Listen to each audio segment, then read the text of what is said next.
Welcome to The Bounce Rate. This is a very special episode. Not to say that we are not special as far as just the hosts regularly, but today is super special. So we're talking with John Morency of Faircroft Homes, and they're a home builder here in the Katy area where we're located. And we're thrilled because we're going to get to talk about realtors, real estate agents, what's important to them, what are some things that they might not always realize, and what are some things that they can do to think about the future. Jean, welcome. It's a thrill to have you here. Roger, Eric, first of all, thank you so much for having me here. James, do your best to make me sound and look good if you can, please. But no, guys, I truly appreciate being here. This is something that I've been very interested in getting the word out. When you reached out to my team and some of the questions that you have as far as, realtors and their relationship with new construction, I was like, yes, someone needs this information. So I'm very excited to get into this conversation together. For sure. I do want to note tell me that, about. Sorry. Go on, Eric. Yeah, no, I just want to note that although our listeners can't see it, Jean and I have the exact same haircut, and that's our bond. Oh boy, it's my summer cut. Yeah. All right, great. So, can you tell us a little bit about you and a little bit about Faircroft? In regards to the growth and strategy. You asked me to tell you a little bit about myself. I'll give you the fancy title. It's director of sales, but really, it's the thing that you need to know about me is I'm just curious about everything. If you ever looked at my LinkedIn page, my little motto, whatever, is my superpower is to help other people find their superpower. I've just always been fascinated, how two people can work hard and end up in completely different opportunities. And so obviously that started off in my life. And then it started off in the lives about the people around me. And when I started off in sales and new home construction, there were just some things that I was able to figure out through trial and error. And I just happily shared it with other people. And when that happened, just seeing them succeed and be successful from those things helped me to say, well, you know what, this is even better than selling, just helping other people to sell. And so when that translated over to realtors, I mean, again, coming to this exact conversation, you and we come across so many realtors. There are realtors who are already working with you who are already successful. There are realtors who are probably working with you right now and aren't as successful as the others, but they're working just as hard, but they might not be working as smooth. So being able to help realtors and salespeople and business owners just work hard, work smarter as opposed to harder is something that I truly love. I had the opportunity a year and a half ago to leave my former company and really come to Homes by Faircroft as what's the word I'm looking at? Kind of like a contract worker, right? My background is obviously in sales, is in sales training, leadership training, and with that set of background, I was looking to work to leave where I was and really bet on myself. So I got to come here to Homes by Faircroft to help out, and after a couple of months, they just told me I wasn't allowed to leave anymore. And this was the culture here. It was so phenomenal. I am my worst day here is better than my best day anywhere else. So just really happy to be here. And so today, what I do is just try to teach my teams the things that I did to be successful and the things that I helped other people to be successful. And the most important of that thing is build great relationships with realtors. Yeah. And that's one of the key points that's always been, Indoor Media's goals is to impart to people that, when you're doing community outreach, like when you're selling a home, that is pretty much the definition of community. We pretty much exclusively work with local community businesses who, they're not a B2B business who can have, $3 million in online sales.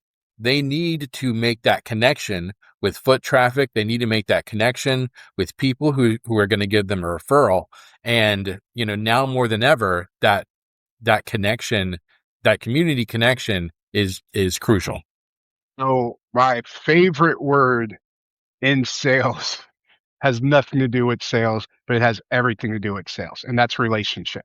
What you're talking about is exactly that, is there has to be like there's five of us all together here, right? Why isn't it just one of us trying to make this work?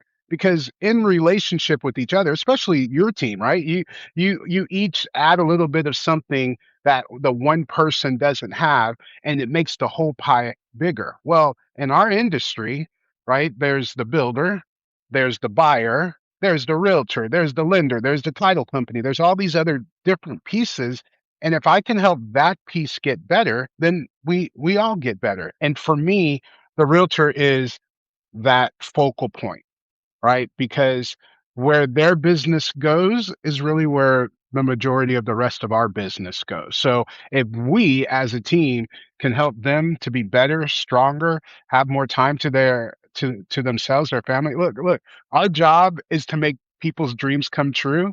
And half the time realtors think realtors experiences this is a nightmare, right? So we're making other people's dreams come true, but because we don't have the processes, because we haven't set up the right relationships, it just makes it harder. So we're going to help them to make that better. That's all. John, I think that's really interesting. I think the concept of of meeting those realtors where they are to help them. I'm going to use another word that everybody talks about, but I think it's lost some of its luster, but I really like it, is empower the realtor to give them the tools that they need to talk to their customers. Do you find are there different kind of buckets of realtors? Do you find that some really just need to know how you can best help them facilitate transactions and what you're offering us? Others, you're actually giving them material and content that they can pass on and provide that value proposition. What does that kind of look like? So that's a great question. And here's why that is.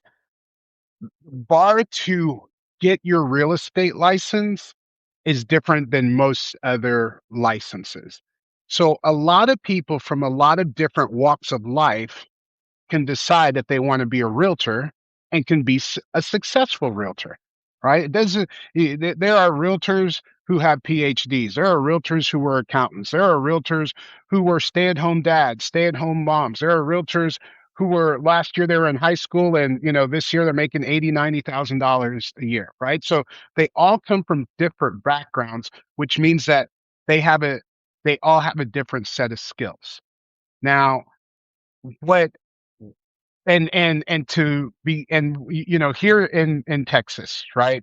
You take your real estate license exam, you become a realtor, and then everything that you studied, the real world is completely different, right? Yeah, And so absolutely. you went to school, they told you these things and that, and that's just not how the real world works. And so where I've found successful in helping realtors is, and I'm going to say this, and I don't want anyone to take this the wrong way. Real estate school teaches you how to be a transaction coordinator. Sure. Real estate school teaches you, hey, this person's supposed to do this person's supposed to do that. Here are some laws. You can lose your license here. You can get sued for this. You can do this.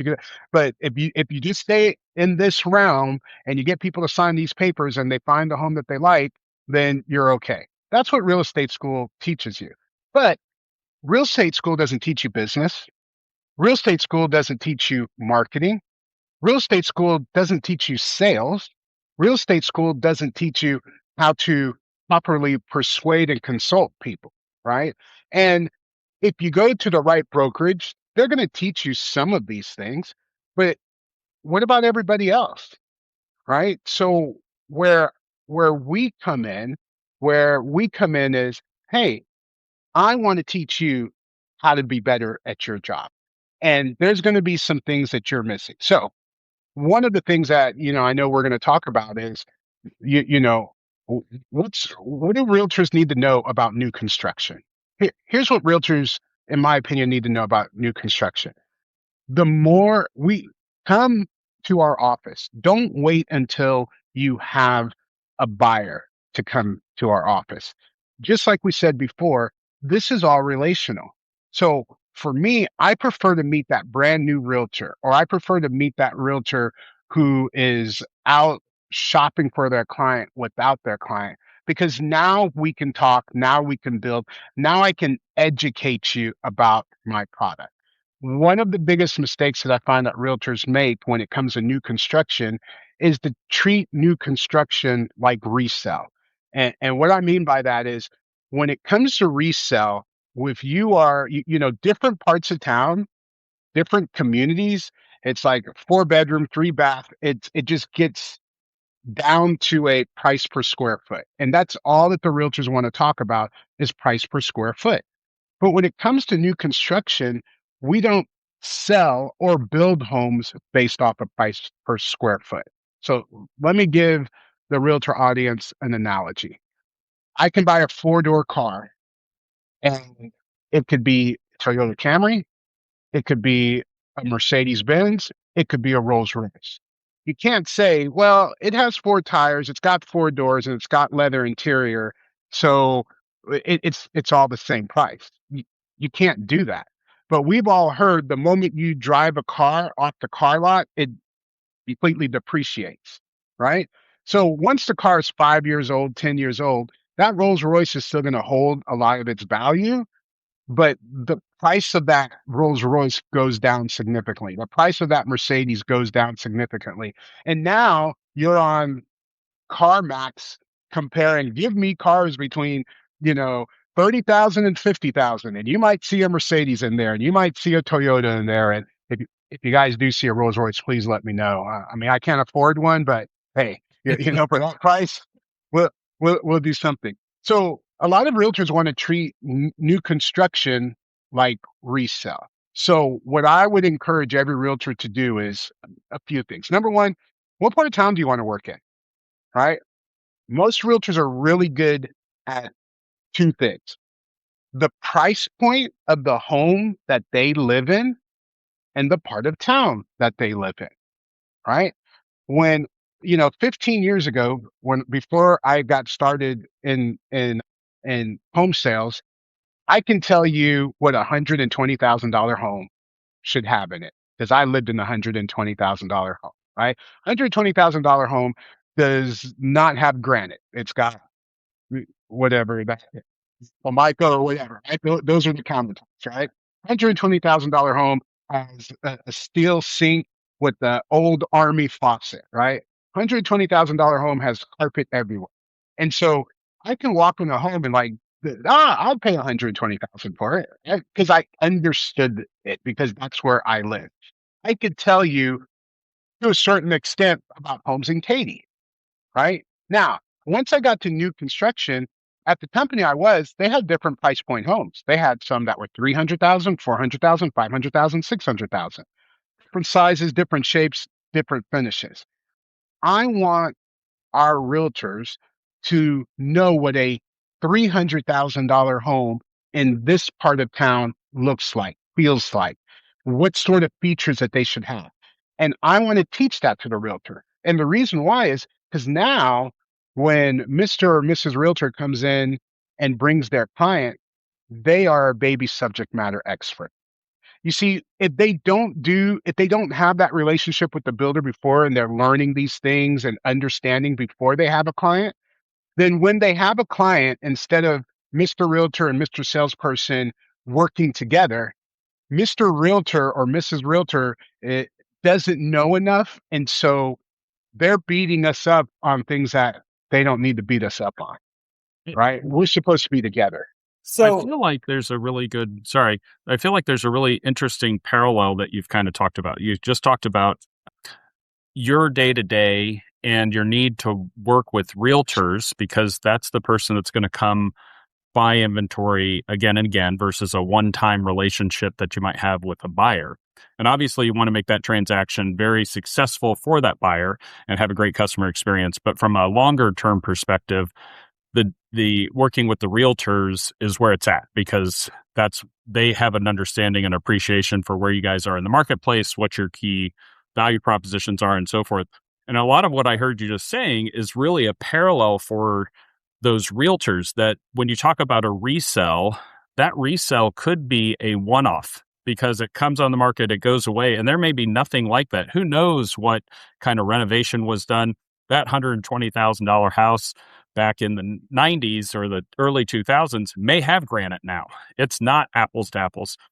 But then when you talk about new construction, I can go learn about what Faircroft does and keep that in my back pocket for a year, 2 years, and just get updates. And it's a very interesting, where do you want to invest your time in that lifelong learning that you're doing?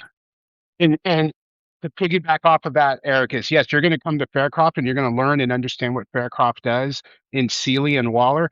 But guess what? Now you know, okay, as an example, Faircroft has homes in the Sealy area for $350,000 to $400,000. Another builder, whether it's a Perry, whether it's a Meritage or whatever, you have an idea what a $300,000 to $400,000 home in Sealy should look like. Yeah. You now, while exactly, thank you. That's the word. You've got a baseline of what a home at this price point in this community in this part of town should be like. And now maybe you don't have that relationship with the Perry salesperson, but you know enough that you can walk in there confidently and understand things, because now you can compare. It's like, oh, they have this one. Oh, look, that one came with a fireplace. The Faircroft one didn't come with a fire. Like, now you can start to see value where before you're just guessing and hoping. Yeah. It goes back to, it's all about education, and a realtor no, I'm sorry, sales professionals should want to be the teachers of the realtors, because as a sales professional, I want to teach you all the things to look for. I want to teach you all the things that create quality and make you as comfortable with this as possible, because then you become that expert at this price point in this part of town. And you've got a buddy, you've got a friend, right? We all like to do business with people that we like and trust, right? I don't want to learn to like and trust you when we've got money on the line. I want to learn to like and trust you before we have a client on the line together. Going back really quick, talking about this, trading these realtors on how to sell new home construction. You had a great post, I believe it was on Instagram or Facebook. You've got a lot of great content, not just for realtors, but sales professionals, business professionals. But you talked about selling future memories, right? Is that, and you used a picture of, you asked the realtor to take a picture of the family or the couple out on the lot, empty lot, and then you go back with AI and fill in the home behind them. I thought that was really cool, like really insightful, but you're selling the memories, right? Because it's not something they're comparing this house with this house right next door where they can go see 100%. Here, James, thanks for bringing that up. That is, I made that post because I wanted my sales professionals to understand and see that.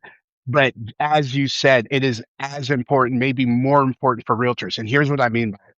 Your first year, second year, third year realtor, a lot of times they're spending so much time bringing that one buyer to 20 or 30 different homes, right? To go see this. Oh, they want to see this. They want to see that, right? And the reason why that happens is because realtors are really good at understanding and finding out what somebody wants, but they forget to ask why they want it. And the reason why we forget to ask, oh, guys, are we frozen? Because can you guys hear me? The audio sounded good, but you are frozen. Audio's good, Okay. but visual might be frozen. But that's fine, because then that's no problem. They're really good at finding out what you want, but salespeople and realtors have skipped the step of finding out why they want it. And the reason why they skip the step is because naturally, if someone comes in and says, I'm looking for 4 bedrooms, in my mind as a salesperson, it's like, okay, it's you and your 3 kids, or it's you and 2 kids and grandma, right? It's like, oh, I already know the answer. but I don't know Eric's answer. I don't know Roger's answer. I don't know James's answer. And if I just, one of my favorite things to do is ask a question that I already know the answer to, because it gets the person to say it. Because if I say it, I'm a salesperson, right? But if they say it, it's true, right? So I'll ask Eric, Mhm. Eric, 4 bedrooms. What is it you need 4 bedrooms for? It sounds like a stupid question, right? But I get to find out a little bit more about Eric, right? Whether it's, oh, it's for me and my 3 daughters, or it's like, oh, you know what? I need a separate space. I need an office. Or I can ask Roger the same question, and Roger might say, hey, I love guitars and I need a guitar. That's a completely different, it's the same thing that they're asking for, but now our conversations are completely different. Now I'm talking to Roger about, hey, what kind of guitar do you like? What he's like, I don't know anything about guitars. Roger, educate me in guitars. Tell me about this. Tell me about that. Now we're walking in the room and I'm asking Roger, okay, Roger, where do you hang that X guitar? Where do you do this and that? And now Roger is envisioning himself in that home, his guitars on the wall. Now Eric is thinking about his 3 daughters and they each have their own bedroom and different things like that. And what that does is that eliminates the, I don't need to see 20 homes because I can see myself in this home, John, that right? is, And so yeah. I want people to get them to the present as opposed to going and looking at 30 homes and then coming back and deciding you want that first home and it's already sold. Now you start the process all over again. John, I think that's so insightful. I think that's a lesson that I've actually just learned this week after 55 years of being on this planet. I mean, literally, it just came up. And the way I think about that and the way it kind of came up recently is people hate it when you assume. It doesn't matter if you're right. And it's such a funny concept because like talking about medicine, if I go see a doctor, me personally, I just want them to have the right answer. I really don't care about the process there. Just tell me, is this a problem or isn't it, and what the solution is? But that's not really what most people want. They want the opportunity to describe what they're feeling, how they're doing, and that process of them opening up and having those conversations. And even if you get to, yes, it's me, my wife, and my 3 kids, and I could have jumped to that conclusion possibly and been right because I already knew it or whatever. Just having that dialogue and having that person feel that they were seen is such an important part, going back to that word that you talked about, building the relationship. Yeah, yeah, and it's important because I'm not doing it to manipulate. I'm doing it to help you. Yeah. Right? Yeah. And that's a great thing, especially as a realtor, understanding these little nuances, asking the right questions, helping them to envision what how this home fits their lifestyle. You're helping them because I can tell you if someone comes in and I've got 3 homes that are all 4 bedrooms and 3 bathrooms, and really based off of the basics that I know, all 3 could probably fit for the buyer. What typically happens on an average salesperson is I'm going to take you to home number 1. Do you like it? I'm going to take you to home number 2. Do you like it? I'm going to take you to home number 3. Do you like it? And by the time we're done with home number 3, that buyer has no idea what the backsplash was in home number 1 because you've already seen 3 different homes. So imagine me as a realtor going out and driving you here and driving you there. And next weekend, we're going to go over here. We're going to go over there. And I understand that for some buyers and stuff that's very important.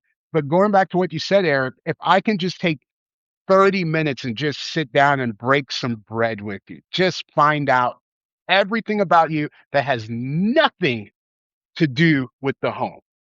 Understand you, understand how you live.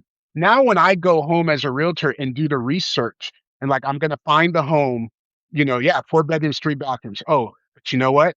Eric's got a boat, so he's going to need an extra garage. Eric needs this or has that.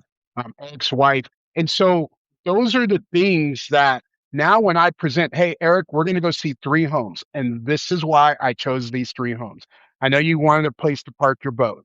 Da, da, da, da. I know that your daughter, wanted a swing set already in the backyard. I know this, I know that. So based off of all that information, these are the 3 best that I recommend for you.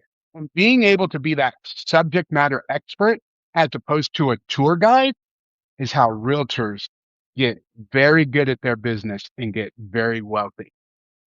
Every buyer has two levers. James talked about one, the anticipated dream, that future promise. That's what they're running to. And then they have the dissatisfaction level, the thing that they're running from, right? Every buyer at every situation, all five of us right now on a scale of 1 to 10, we can be at a 1 for anticipated dream. We can be at a 1 at dissatisfaction. We're not moving, right? I can be at a 4 at anticipated dream, but at 10 at dissatisfaction level, I got to get out of here, right? So understanding those levers and helping remind people of those levers. Like, again, Eric, why do you need 3 bathrooms? Again, stupid question, right? But hey, why do you need 3 bathrooms? Oh, because of the morning, this and that. No, Eric, you need 3 bathrooms because every morning you're fighting with your daughters because one is doing this and the other one can't get in, and everyone's late to school, and you don't have enough time to brush your hair. That was a joke, Eric. Uh-huh. That's why you need 3 bathrooms. John, I'm not angry. I'm just hurt.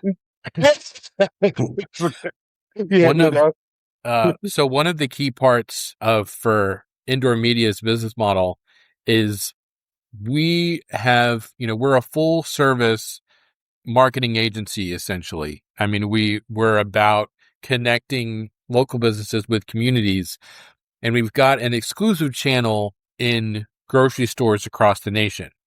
And it's interesting because we've got grocery stores in high population density cities where, you've got someone who's probably just going to drive a couple miles out to get pizza or dry cleaning and then come back to their place. And then we've got other grocery stores that are in rural areas where, for a realtor, that might be the only way to reach people that are in that area. And I'm just so curious because in terms of actually home building, what kind of advantages or what are some of the dynamics that you see in building in rural areas and the community around that? I'm going to give you my opinion on this, just based off of what I've learned over the last, year and a half in this role. It really comes down to cost and price, right? For example, right now we're building, we are opening up an acreage community at a Needville.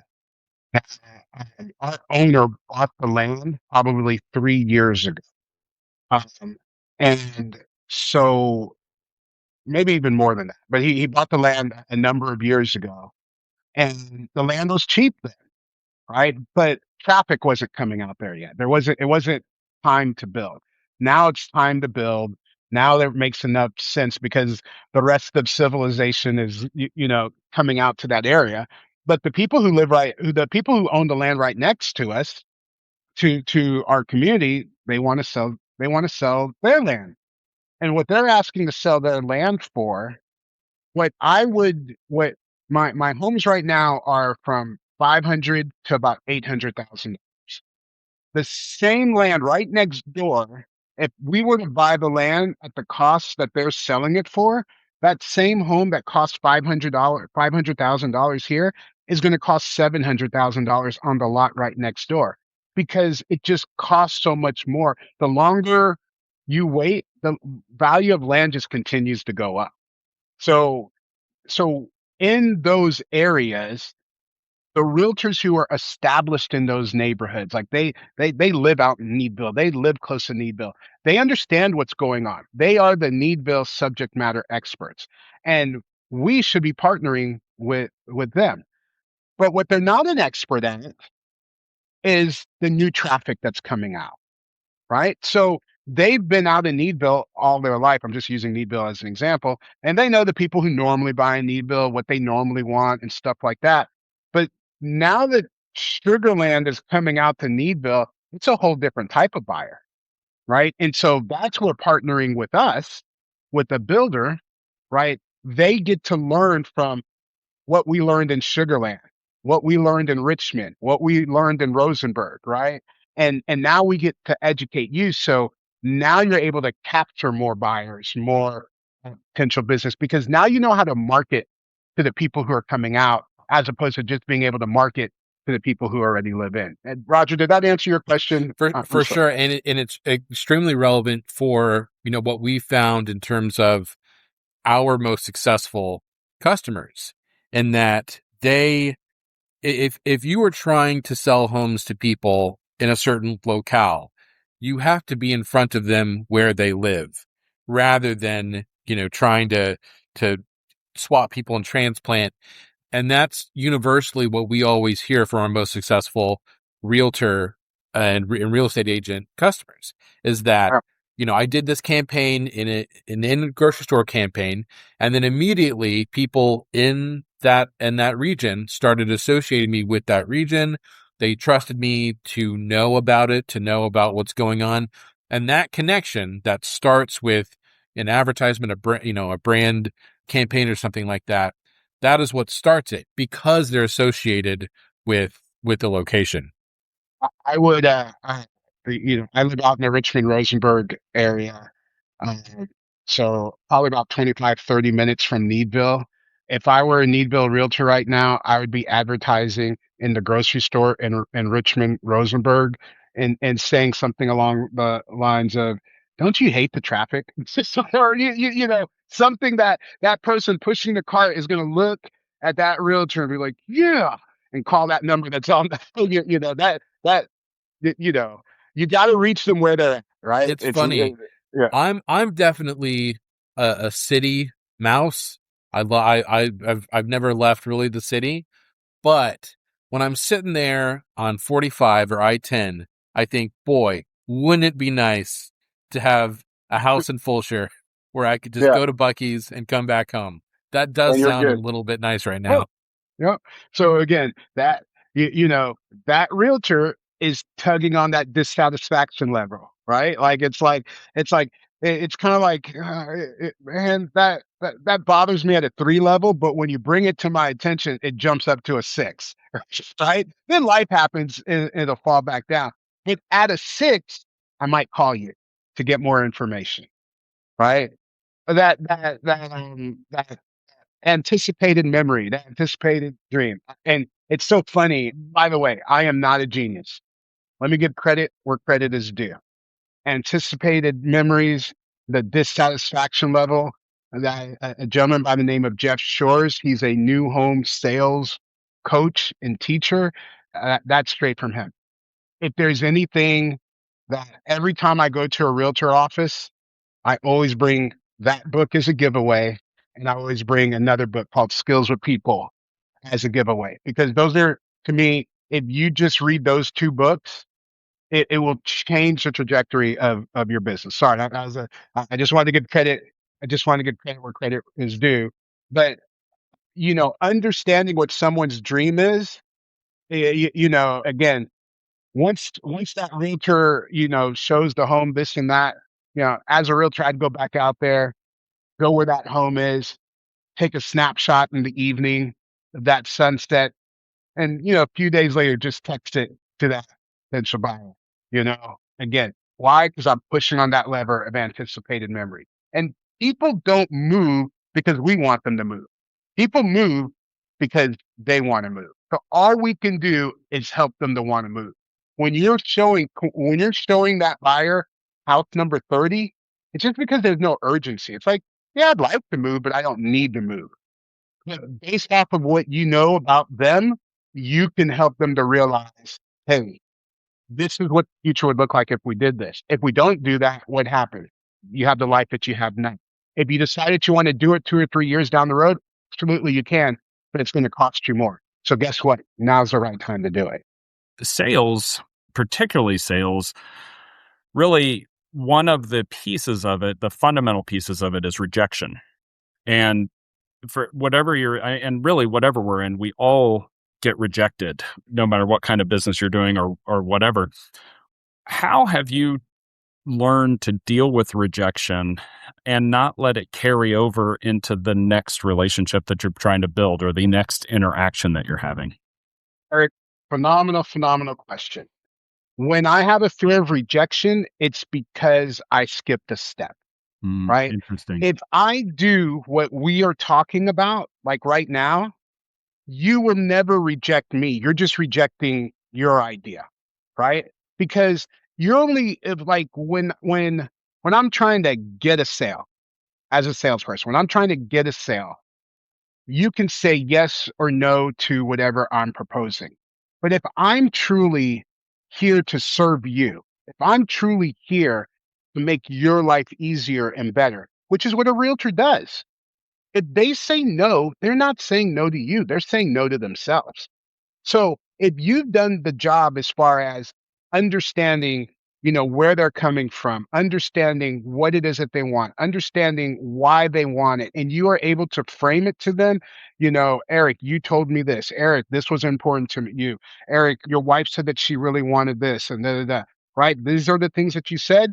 Now, Eric, here's everything down the list. This has this. That's what your wife wanted. This has that. That's what you wanted. This has this. Your daughter's taken care of. And there's even a spot for your boat. It sounds like we found the right house, didn't we, Eric? Right? Now, if you say no, you're allowed to say no. And I'm not going to get my feelings hurt Right. because I'm giving you what you asked for. And if you say no to that, which sometimes it's just not the right home. I'm in the market looking for a home right now. And we moved out of a neighborhood in Fulshire a few years ago, moved to Richmond, Rosenberg. Now we're thinking about coming back to the Katy area. And we're currently, but in my situation, buy a home now, I'm going to spend approximately $2,000 more a month for something smaller than what I had 2 years ago. And I'm sitting here like, honey, do we really need to buy a house? Because I'm happy with that extra money, right? So my dissatisfaction level isn't high enough. So and my wife is a realtor, by the way, and every day I get oh, look at this house. Oh, look at this house. And for me, I'm like, honey, if you want to move, that's fine, but you're not going to get me to jump up and say, yeah, let's go, because my dissatisfaction level isn't high enough. And Just so just to let you she know, takes it personally. Say it again. just to let you know, my wife is not a realtor, and I get, how about this house? How about this house? I James, was what going has to your say the wife done? exact same thing. Yeah. The exact same thing. So, Okay. So it's But not a realtor thing. Okay. Well, yeah, good. yeah. But I will say, I think you have the quote of the whole episode is, the reason I fear rejection is because I skipped a step. That's an amazing quote. That really Well, sums so much up about your philosophy and how to interact with people, to make the connection. And once you've made a connection with somebody, if you, I'm going to make it a little sappy. If you create a friend, right? If you're talking to a friend and you're talking to them and you're helping them through a problem, your goal is not to deliver X, Y, or Z. Your goal is not your goal is to help them understand whatever it is they're trying to understand to the best of your ability, to support them, to empower them, to give them the things and take down barriers for them that aren't necessarily real. And in real estate, a lot of that is, oh, it's too much money. Oh, this house is $50,000 more. Oh, it doesn't have the exact, width in the garage, whatever it may be. But the reality is, most people don't buy homes and live in them for 30 years. You're not stuck. By and large, real estate is a good investment. So there is risk, but it's not like you're betting all of the money and you're just going to be out of luck. So it's really kind of making people more comfortable with, hey, I'm going to make a decision. It probably will work out. And if you've done a great job walking through every step and helping set expectations, they're probably going to be happy. isn't that so much better than how many bedrooms you want, how many bathrooms you want? Let's Yeah. go find it. Right. Like, like you're setting yourself up for failure and discomfort because of that. So yeah, you are, and when realtors understand this, I get applications from realtors often to come work as sales professionals, and I always tell myself, if if if that realtor knew what I knew or understood what I did, I would never go work for a builder. I would just work for because here's the thing, like you said, Eric, it's like that's exactly my mentality. Everybody who walks in, when we leave, we're gonna leave as friends. Even if you don't buy a house from me, we're gonna leave as friends. My my consolation prize when someone doesn't buy a home from me, Like when they call me, when that buyer calls me and says, Sean, listen, man, we really wanted to buy your home, but XYZ, that was a better home for them, right? But the fact that they felt that they needed to call me, they didn't ghost me. They wanted to call me themselves and tell me. And the reason why is as a salesperson, all I can do is sell you these 5 homes that I have here. But if I'm able to build that relationship with you and I'm a realtor, I can take you anywhere. We can go like we are lifelong partners because we're going to find this home. And then based off of our relationship, when your kids are ready for a home, you're going to call me and it's just like, you know, I'm sure the dentist that you first started going to is probably the dentist that your parents went to. Why? Because there was some sort of relationship. No, that dentist's job wasn't to make your dreams come true. Our job in real estate is to make someone's dream come true. So if you help someone's dreams come true and now their kids or their friends want their dreams to come true, you're going to be like, hey, I got a guy. He makes dreams come true. That's what we do when you built that relationship. So you're just speaking my language. I call it when you're comparing the dream of something, the pure sheer just, I made this up. I need 4 bedrooms, 3 baths. I need this. You're comparing to the abstract. And where that plays out for me, where that really played out is in relationships, like literal with finding my wife. When I got out of college, I dated, and I was comparing everybody to this abstract idea of what I thought the perfect wife would be and so forth. And I met my wife, and it turns out she didn't play Dungeons and Dragons. Thank God. She doesn't video game. I thought all those were important things. They are not. And I am happier than I possibly could be because I didn't sit there and try to figure out how can I find something that is as close but will never meet this abstract goal that I have. Aren't you glad you never met her, the Dungeons and Dragons potential wife? Yeah, I have friends that did, and it did not go well. well. Yeah.